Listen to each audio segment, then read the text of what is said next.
नहीं। एक घड़ी आधी घड़ी, आधी से भी याद, कबीरा संगत साधु की, कटे कोटि अपराध।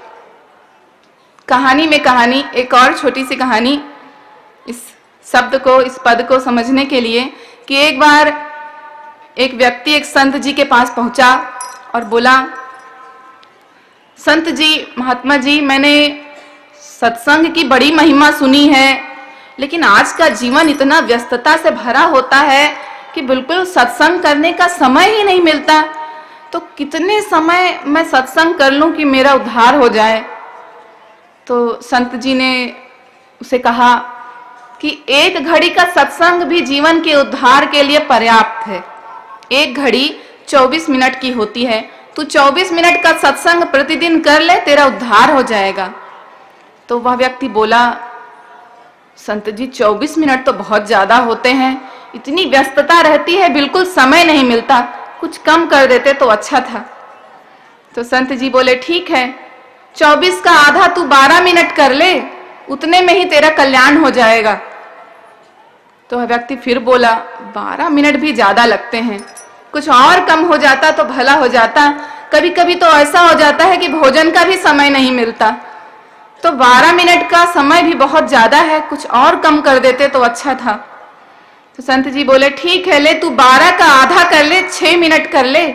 जीवन में 6 मिनट अगर मन से, पूर्ण सिद्धा से सद्गुरु की भक्ति कर ली तो वो भी तेरे उद्धार के लिए पर्याप्त है।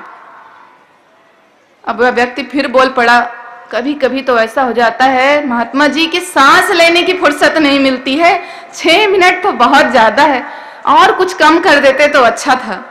तब संत जी बोले, मूर्ख, अगर इस सांसारिक कामों के बीच में, ये सांसारिक कार्य करते हुए तू अपने अच्छे के लिए, अपने भले के लिए, अपने उद्धार के लिए 6 मिनट भी नहीं निकाल सकता 24 घंटे में से, तो तेरा उद्धार तो कोई नहीं कर सकता है, तेरा पतन निश्चित है। और तेरी जिंदगी रूपी भैंस तो गई पानी में, और तू भी कहीं जाके डूब मर चुल्लू भर पानी में। तो एक घड़ी आधी घड़ी, आधी से भी याद, और कबीरा संगत साधु की, कटे कोटि अपराध।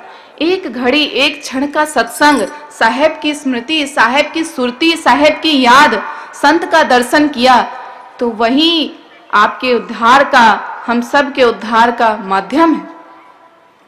आगे उस व्यक्ति ने प्रश्न किया कि साहेब, इस संसार का सबसे बड़ा सुख कौन सा है जिसके आगे स्वर्ग का सुख भी क्षीण हो जाए?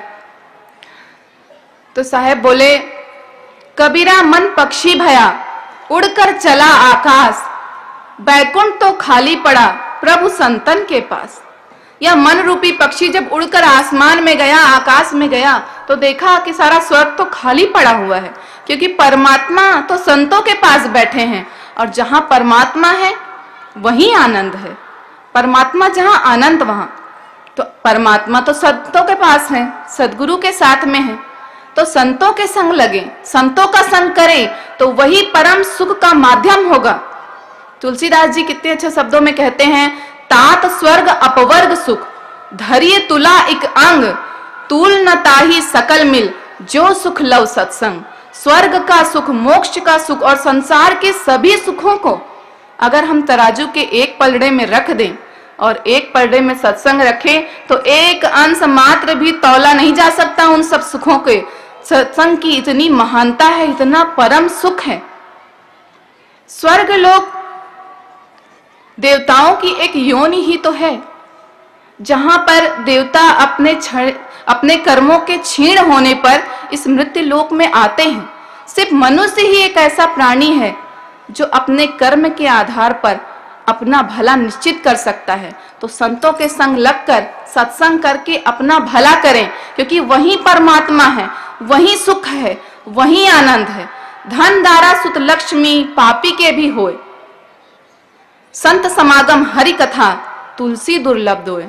अरे धन ऐश्वर्य परिवार तो पापियों के भी होता है, परंतु संतों का संग और परमात्मा के वचन के समान सुख अन्य कहीं नहीं मिलेगा।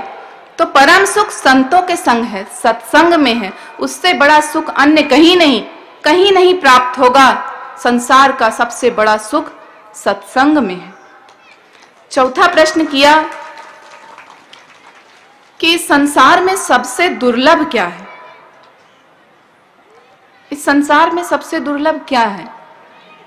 84 लाख योनियों में घूमने के पश्चात मनुष्य का तन मिलता है। बड़े भाग मानुष तन पावा, सुर दुर्लभ सद्ग्रंथन गावा। सभी जगह कहा गया है, सद्ग्रंथों में कहा गया है, ऋषि महर्षि संत जन सब गाते हैं कि बड़े भाग्य से यह मानुष तन प्राप्त होता है, मनुष्य शरीर प्राप्त होता है। और मनुष्य शरीर प्राप्त हो गया तो उससे अधिक दुर्लभ क्या है? इस संसार में आकर सत्य को प्राप्त करने की इच्छा, ज्ञान को प्राप्त करने की इच्छा, अभिलाषा, मुमुक्षा दुर्लभ है। मानव जीवन तो ले लिया, परंतु सत्य ज्ञान प्राप्त करने की मुमुक्षा दुर्लभ है। आज समाज, संसार ईट ड्रिंक बी मैरी पे विश्वास करता है, खाओ पियो ऐश करो। किस कारण हम इस संसार में आए हैं? हमारा क्या कर्तव्य है, क्या कर्म है, हमें कहाँ जाना है, हम कहाँ से आए हैं, इस सत्य को, इस ज्ञान को हम भूल गए हैं।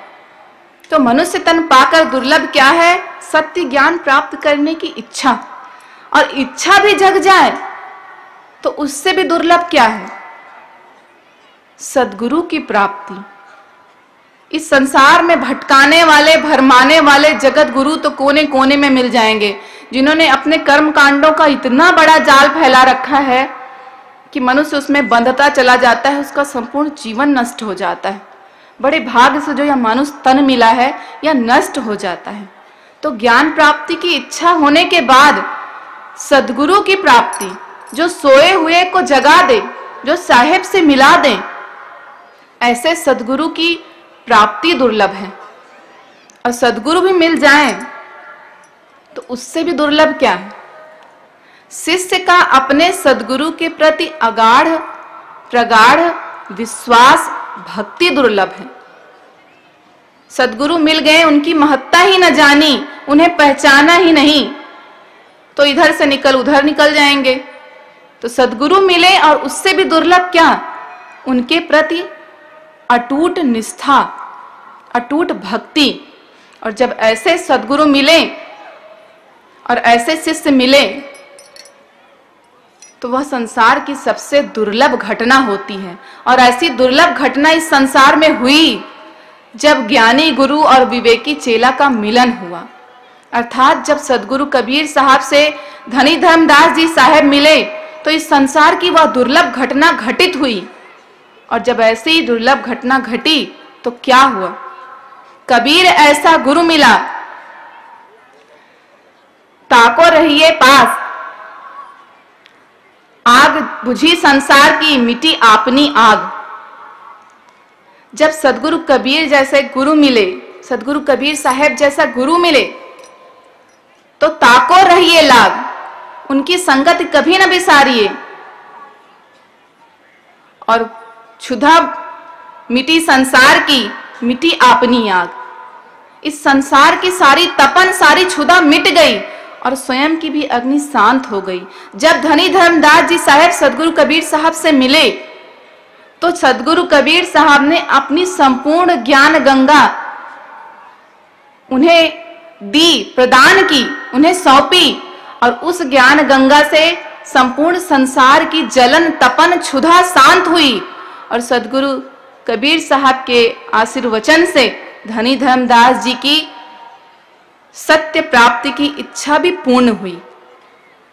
तो ऐसे ज्ञानी गुरु, विवेकी शिष्य की तलाश में, खोज में स्वयं रहते हैं।